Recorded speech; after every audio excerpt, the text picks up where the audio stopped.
Vrijeme je za životnu lekciju. Broj. Pi.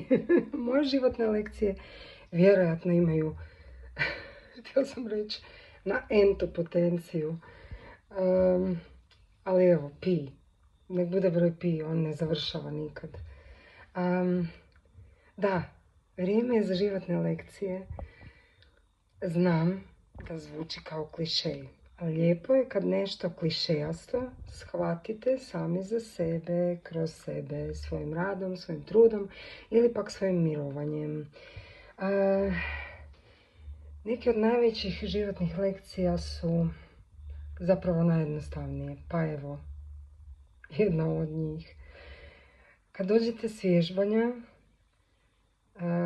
ili još bolje prije vježbanja, kao što sam ja danas napravila prije bicikliranja, pripremite si prostirku za leć u dvorište, na travu, ako imate. Ako nemate, može balkon.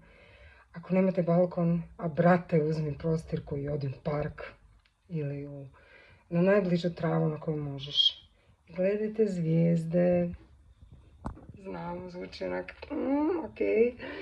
Ali jedna od prvih stvari koju ćete primijetiti je da ima puno promatrača na nebu. Sad da ne idem u chemtrailse i teorije zavjere. Ne. To nije taj smjer. Jednostavno, ja sam uvijek u potrazi za zvijezdama. Ali na način da ono spontano ili padaju zvijezde ili jednostavno uživam u tom pogledu strave. Eto to. Znam, zvuči bolje ovdje. Ili ovdje u srcu. Ali eto, ja imam želju s vama podijeliti te male zahvalnosti i druga recimo bi bila što ste zahvalniji, što više ste zahvalniji na više toga u svojem životu, na onome što imate već i kad to